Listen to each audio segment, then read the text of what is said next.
Hello and welcome to First Look, a Bible study looking ahead to the reading or readings for the coming Sunday. My name is Carl and it's good to have you with us. This week we're looking at the account of Easter morning and the empty tomb, with the narrative as told to us by the author of Luke's Gospel. Before we get started on that, however, if you've not done so already, you may find it helpful to download the sheet that accompanies this study. You'll find the link for that in the video description in YouTube. On the sheet you will find the text of today's reading, some other passages you may wish to look up, the questions we'll be considering together later on, and lots of room for you to record your own thoughts and observations. And so, without further ado, let's dive into today's passage, which comes from Luke's Gospel, chapter 24, verses 1 to 12. As we are looking at the story of Easter morning, the events immediately before that are very obviously the crucifixion and burial of Jesus. So if we take a step back and we look at Luke's Gospel, chapter 23, verses 32 to 56, we see Luke's account of the crucifixion of Jesus and then his body being placed into an empty tomb by Joseph of Arimathea, who was one of the Pharisees. We're told that because the Sabbath was about to begin, a group of women who had come from Galilee to Jerusalem with Jesus, some of whom had supported him in his ministry and who'd been there at the crucifixion, noted where the tomb was and then returned to their lodgings in the city to prepare the ointments and spices that they would need to anoint Jesus before resting as per the Sabbath regulations. Now, as was the burial custom at the time, after a year or so in a tomb like this, Jesus' body would have been moved to its final resting spot. And it was normal, therefore, for a body to be anointed, both as a way of showing respect, but also with the spices and ointments countering the inevitable stench of decay and death. It was in many ways the last kind act that could be performed for a dead person who was afforded the opportunity to be buried in a tomb such as this. It was unusual for somebody who'd been crucified to be afforded such courtesy. Normally the bodies of the crucified were just dumped in a common grave, adding yet more indignity to the punishment of crucifixion. And thus this empty tomb account is set on the first day of a new week and the third day after the crucifixion. It's early in the morning, and that same group of women who had looked where the tomb was and prepared what they needed had now come back to perform this last act of kindness for Jesus, to anoint him for that stage of his burial. The story, as we have it, very much focuses on the women who encountered the empty tomb. In Luke's account, we have Mary Magdalene, we have Joanna. We know that both of those two women supported Jesus in his mission in Galilee. We also have Mary, the mother of James, and we have at least two unnamed women who were there as well. So these are people who had journeyed with Jesus from Galilee to Jerusalem and who sought to anoint him properly for his burial, as we'll see mentioned specifically in verse 10, where we have the list of them. We have two very mysterious angelic type figures that we see appear in verse 5. They appear in dazzling white and they tell the women that Jesus isn't where they're looking for him because he is risen from the dead. It doesn't do, I think, to speculate too much on the nature of these figures. Suffice to say their message is what matters. And finally, within the narrative, we have Jesus' disciples hiding out in a room in Jerusalem. They include, but were not limited to, the 11 who were left following the betrayal of Jesus by Judas Iscariot, And in particular, Peter is a key figure, one of the apostles, who decides to see for himself, as we find in verse 12, whether what the women were saying about the empty tomb was indeed true.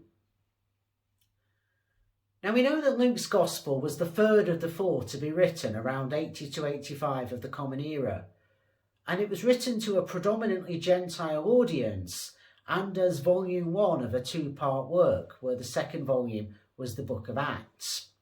And I think that kind of shapes Luke's narrative in that the focus is very much on Jerusalem and thereabouts, and that's where things will pick up in Acts chapter 1 and follow through for the first 12 chapters or so of Acts. So what we're looking at here is Luke's Gospel account of the empty tomb on Easter morning. And it's interesting to compare and contrast Luke's account with the earliest we have in Mark chapter 16 verses 1 to 8 and the extra endings that have been added to that over the centuries. Matthew chapter 28 verses 1 to 10 as another perhaps less disputed early account of the empty tomb.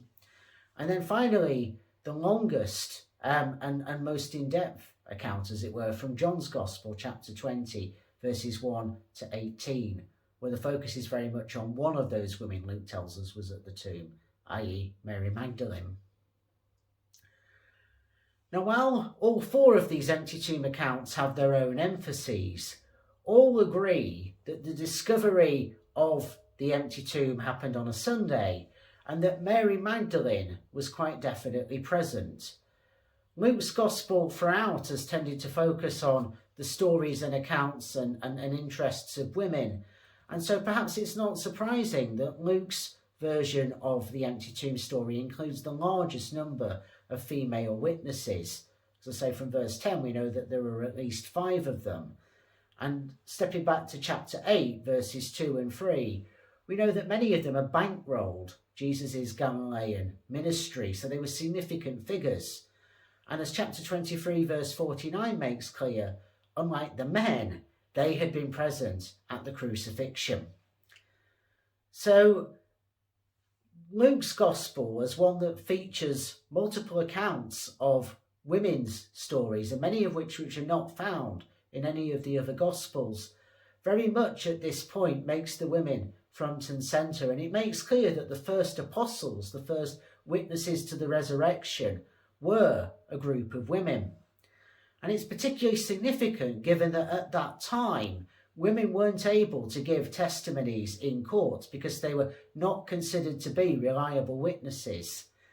So in the resurrection, God is turning those very patriarchal, repressive ideas on their heads.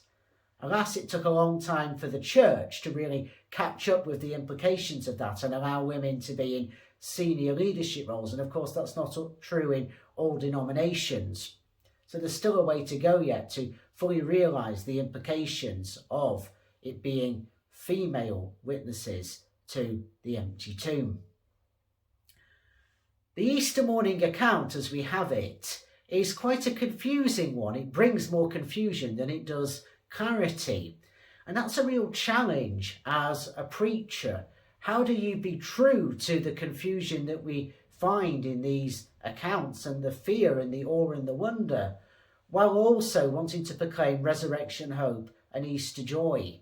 It's an interesting tension to grapple with. And also the confusion comes from the very obvious observation that dead bodies do not usually come back to life. They usually stay dead. And when the women had gone to the tomb, as we hear about in verses 1 to 3, they had gone fully expecting to perform, as I say, a last act of kindness for their deceased friend. And they were very shocked when they found that the heavy stone that had been put there to seal up the tomb had been rolled away, and the tomb was empty. Belief in resurrection is not a straightforward thing. It's not easy then or now. And I think there's a degree of understatement in verse 4 when we hear that the women were perplexed. It's the same word that was used all the way back in chapter 1 in verses 26 through to 38, where we have the account of the angel Gabriel visiting Mary. She was perplexed about what kind of greeting the angel was bringing to her. So there's a kind of bookending of being perplexed, as it were, at the miraculous and unexpected works of God. Now the focus is, I say, not on what kind of creatures these angels are, but on the message that they come to bring. But we may well note that their appearance in dazzling white does give us an echo of the story of the Transfiguration, where Jesus appeared in dazzling white and then talked with Moses and Elijah, as we find in chapter 9, verses 28 to 36 of Luke's Gospel. Now in verse 5, note that the women don't actually see the risen Jesus. Rather, they are told about the risen Jesus. They're given a word, they're given a message.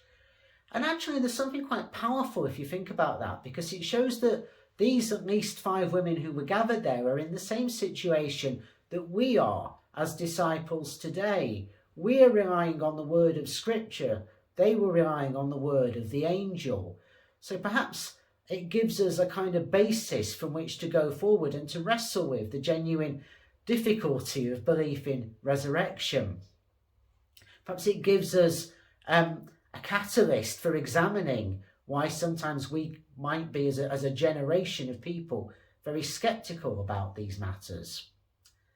And we're told that they were so frightened once they'd been spoken to that they looked down at the ground rather than up at the angelic figures who were addressing them. And that shows both a mark of respect, but also perhaps something of a recognition that they were on holy ground.